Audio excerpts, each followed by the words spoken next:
Vamos a hablar un poco rápido acerca de el presunto castigo de Constantinopla. Eh,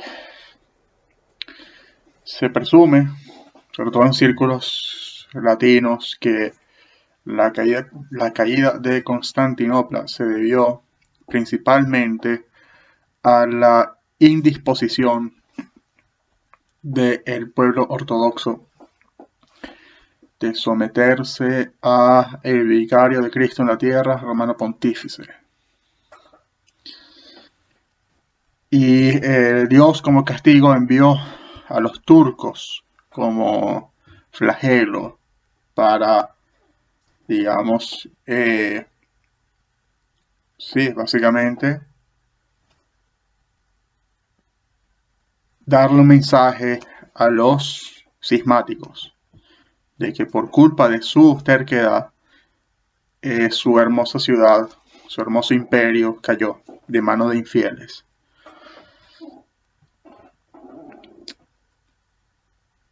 Hay que hacer dos pequeñas acotaciones aquí. Primero, eh, están explicando un extraño evangelio de la prosperidad en este caso, porque si bien en efecto pudiera argumentarse que algunos sucesos históricos pueden obedecer a ciertos designios de Dios, no siempre es verdad que las tragedias que ocurren son debido a castigos. Y yo por eso no voy a decir aquí que la opinión que yo tenga en este tenor sea la correcta, o sea la más adecuada para interpretar estos hechos. Por lo que no, o sea, no pretendo aquí, digamos, proponer la postura contraria como verdadera. Simplemente yo pienso que es necesario, a los fines de no darnos un tiro en el pie, ver los hechos concretos y verlos a la luz de la verdadera historia. Y el punto aquí es que, por ejemplo, si tomamos en cuenta la coyuntura política y religiosa de Constantinopla en aquel entonces, nos damos cuenta de que en ese momento específico en que Constantinopla fue tomada por los turcos, el emperador Constantino XI Paleólogos era un uniata. Repito, Constantino XI Paleólogos era un uniata. Eso en primer lugar. En segundo lugar, aquí hay dos hipótesis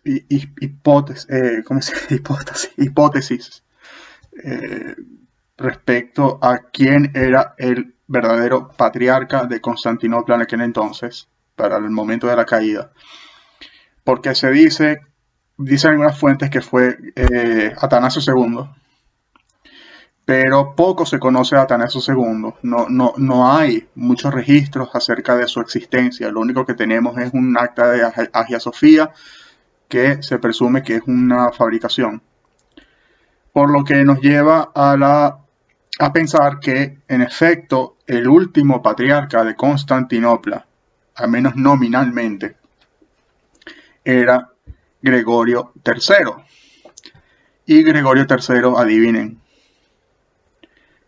era un uniata. Gregorio III era un uniata. Entonces, cuando cayó Constantinopla, se puede decir que de forma oficial la ciudad era una ciudad en unión con Roma. Esto tiene una relevancia particular porque si van a utilizar la tarjetica del castigo de Dios, deberían ser consistentes con estos datos. Porque si bien me podrían decir, bueno, fue el pueblo el que se rebeló, pero un momento, ¿por qué Dios castigó al pueblo de Israel por la incredulidad de Moisés? Por ejemplo,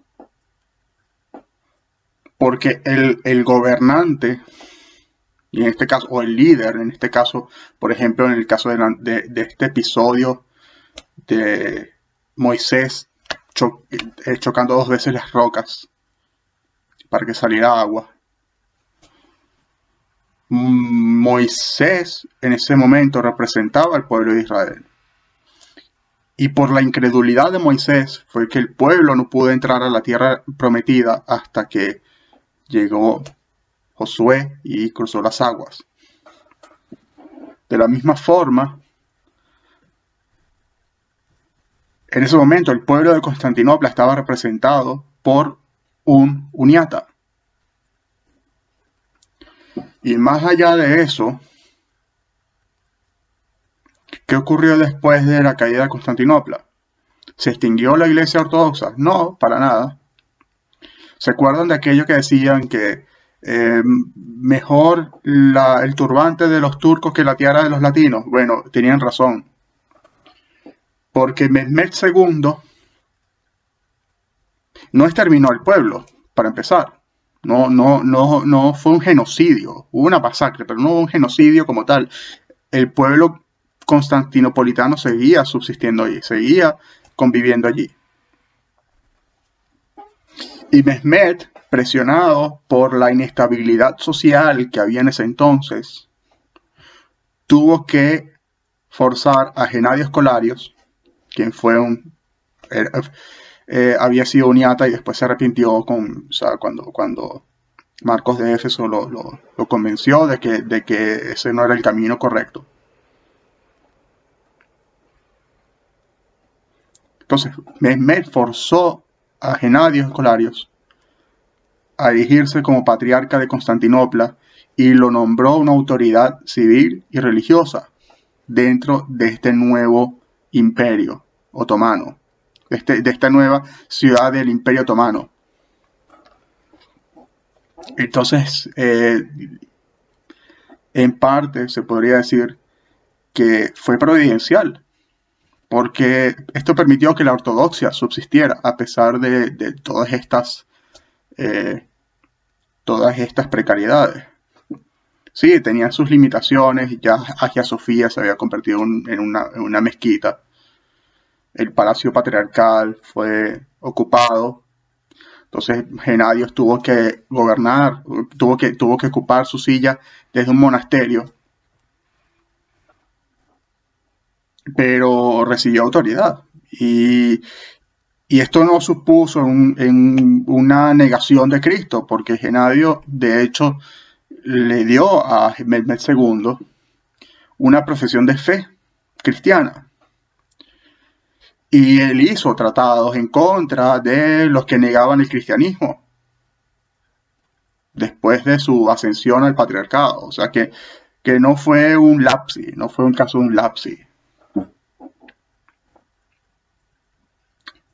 Y tengan en cuenta que en ese momento se estaba erigiendo Rusia como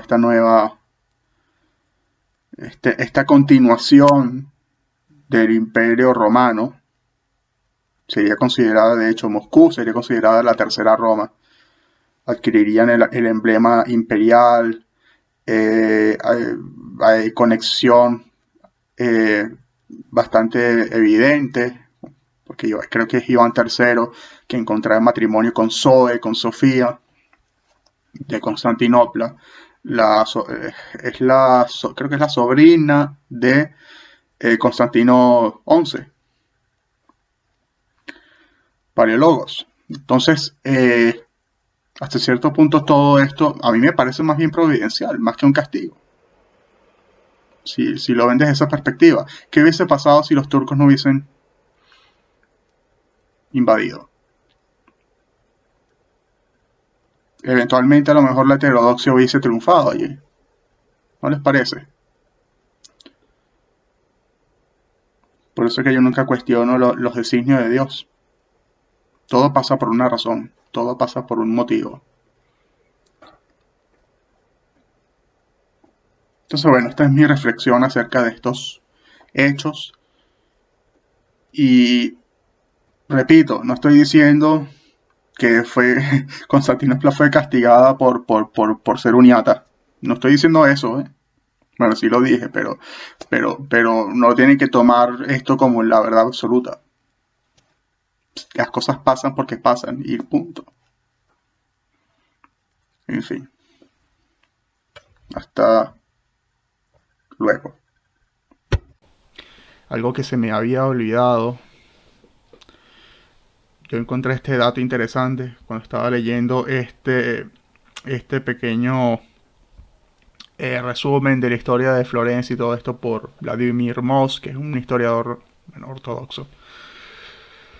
Pero fíjense ustedes, con todo este problema que hubo después de la unión y Gregorio Mamas tuvo que abandonar, se fue a Italia, porque claro, él estaba siendo, digamos que, instigado, estaba siendo reprochado de forma bastante fuerte por el pueblo y estaban teniendo dificultades para encontrar un sucesor. Y a todas estas Gennadios Colarios se había recluido en un monasterio después de rechazar la unión. Y algo interesante que Gennadios dice aquí, esta declaración, por ejemplo, dice, era correcto que los bizantinos buscaran salvar sus cuerpos a costa de perder sus almas. Y de hecho, salvarían sus cuerpos. Bueno, esto no lo dice Gennadios, esto lo dice Vladimir Moss. Pero bueno, dice, para Gennadios y sus amigos estaba muy claro que la ayuda proporcionada por Occidente sería patéticamente inadecuada. La Sagrada Escritura sostenía que tarde o temprano el anticristo vendría como precursor del Armagedón y el fin del mundo. A muchos griegos les pareció que había llegado el momento. ¿Fue este el momento de abandonar la pureza de la fe? Gennadio se recluyó, pero dejó un aviso en la puerta de su celda. El aviso dice, oh infelices romanos. Romanos se refiere aquí a Bizancio, no a los habitantes de Bizancio. ¿Por qué han abandonado la verdad? ¿Por qué no confían en Dios en lugar de en los italianos? Al perder su fe, perderán su ciudad. Repito, al perder su fe, perderán su ciudad. ¿Qué les parece? Profético, ¿no? Para que ustedes vean. O sea, Gennadios tenía claro que eso es lo que iba a pasar por haber traicionado la fe, la pureza de la fe. Entonces, viendo todo esto en esa perspectiva, podríamos seguir diciendo que fue un castigo por no unirse a los romanos, a los latinos. ¿O sería más bien por lo contrario? Comida para el pensamiento. Pero ahora sí, hasta luego. Hasta luego.